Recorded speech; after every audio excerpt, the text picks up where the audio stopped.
आदेश आदेश आदेश। गीता ज्ञान का ये भाग 141वां, अध्याय 10, श्लोक संख्या 10, 11 और 12। 36 श्लोक की गीता में 8 से 11 श्लोकों की बात की है, जिसमें हमें 8 और 9 का अभ्यास कर लिया, जिसमें हमें बहुत कुछ सीखा, जैसे साधक के लक्षण कैसे होने चाहिए। सबसे बड़ी बात तो यहाँ पे आती है कि अपने सिद्धांतों पे समाधान नहीं करना है, हमें खुद को एक प्रकार से कुदरत के द्वारा दिए गए हर क्षण को मन को स्थिर करके स्वीकार करना है। यानी बताया गया कि हमें कष्ट पड़े या खुशी मिले, हर परिस्थिति में खुद को स्थिर रखना है। जब तक खुद को कुदरत के सहारे या हर जगह परमात्मा का अनुभव नहीं कर पाते हैं, तब तक हम परम तत्व के शरण में या नजदीक नहीं पहुंच सकते हैं। कुदरत जो भी करती है वो हमारे फायदे के लिए ही करती है, भले के लिए करती है। पर बात कुछ ऐसी होती है, हमें ज़्यादा तक तो क्या होता है कि गुरु के द्वार बताए जाते हैं, गुरु के द्वारा बताए गए रास्ते पे हम चलते नहीं हैं। हमारे संस्कारों के हिसाब से हम गुरु के पास तो चले जाते हैं, मगर उन पे विश्वास करके उनके साथ जुड़ के चलते नहीं है। 6ठे अध्याय में ही बोला था कि जब तक संपूर्ण शरणागति नहीं आती तब तक हम कुछ प्राप्त नहीं कर पाते। यानी हमेशा एक शब्द याद रखना है कि गुरु कृपा ही केवलम। ऐसे ही नहीं बोला कि मोक्ष मूलम गुरु कृपा,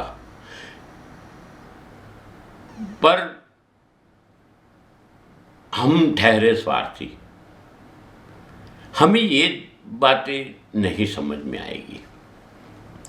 श्रीमद् भागवत गीता के एक ऐसा ज्ञान है कि कोई छोटी छोटी बात हो, छोटी से छोटी बात, तो जीवन की क्रिया क्या क्या करा जाए उसके अंदर, इसको संभाल लिया है। इसलिए विश्व की लगभग हर भाषा में श्रीमद् भागवत गीता का अनुवाद किया गया है। खैर, ये तो हमारे समाज है और हमें जो अपने पास होता है ना उसकी कीमत नहीं होती है। जिसके पूरा विश्वास एक आवाज से श्री कृष्ण वंदे जगत गुरु पूरा विश्व स्वीकारता है। हमारे यहाँ इसमें आगे कई संत लोग ने समझाया, सच्चाई बताने की कोशिश की। सनातन धर्म है, मगर अभी ये युग में हमारी सनातन की बातें भी कई डुप्लीकेट यानी नकली संप्रदायों से गीता के थोड़े शब्दों को उठा लेते हैं और खुद के अंदर उसको संभाले के उसको सबसे बड़ा बताने की कोशिश करते हैं, जिससे समाज भ्रमित होता है। हमें मूलतः हमारा पूर्वज जिस जगह से सिद्ध हुए हैं वही बात को स्वीकार करना पड़ेगा। एक कहावत है, याद रखना, एक साधे 100 सधे, मगर 100 साधने से एक भी नहीं सधेगा। अब देखिए आगे क्या कहते हैं, 10वें श्लोक में बोलते हैं, जो सदैव अपने मन को मुझ में स्थिर रख के प्रेम पूर्वक निरंतर मेरा स्मरण करते हैं, उन भक्तों को मैं वह बुद्धि प्रदान करता हूँ जिसमें वह मुझको ही प्राप्त होते हैं। 11वें श्लोक में कहा, हे अर्जुन, उन भक्तों के विशेष कृपा के कारण के लिए उनके हृदय में स्थिर आत्मा के द्वारा उनके अज्ञान रूपी अंधकार को ज्ञान रूपी दीपक प्रकाश करके दूर करता हूँ। 12वें श्लोक में अब अर्जुन बोलते हैं। ऐसे तो समझने लायक बातें आएगी। अर्जुन ने 12वें श्लोक में कहा, हे कृष्ण, आप परमेश्वर हो, आप परब्रह्म हो, आप परम आश्रय दाता हो, आप परम शुद्ध चेतना हो, आप शाश्वत पुरुष हो है, आप दिव्य हो है, आप अजन्मा है, आप देवताओं के भी आदि देव और आप ही सर्वत्र व्याप है। ऐसे लोग जो प्रेम पूर्वक परम तत्व का, गुरु तत्व का भजन करने वाले हैं, उन सब को परम तत्व यानी परमात्मा ही पहचान के लिए ज्ञान बुद्धि प्रदान करते हुए साथ में विवेक बुद्धि भी देते हैं, जिसके माध्यम से ही सीधे ही परमात्मा को प्राप्त होते हैं या प्राप्त कर पाते हैं। यहाँ एक बात सीखने जैसी है, भक्ति यानी सिर्फ कर्मकांड नहीं, परंतु प्रेम पूर्वक शरणागत की बात की है, समर्पण की बात की है।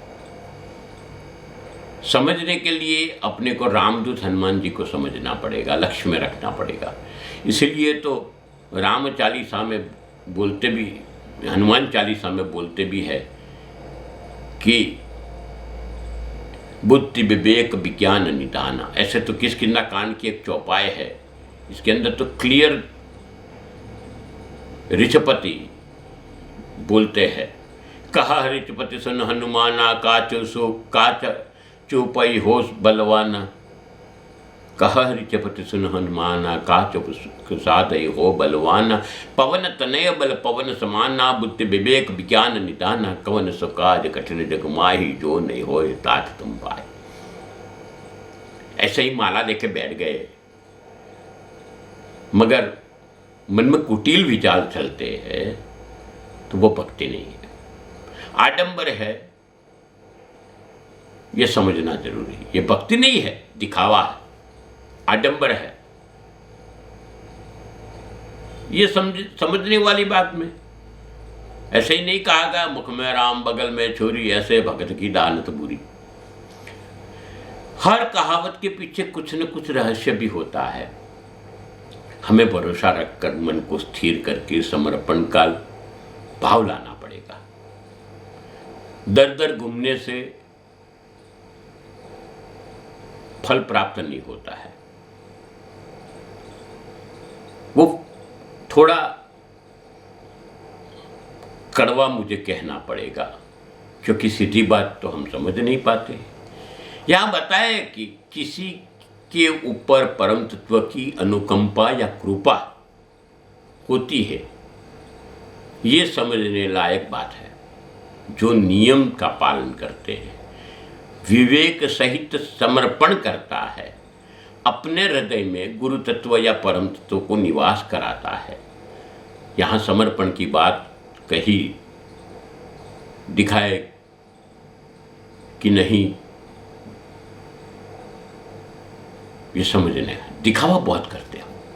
दान देते हैं तो तख्ती लगा देते हैं, नामावली या बैनर छपवा देते हैं।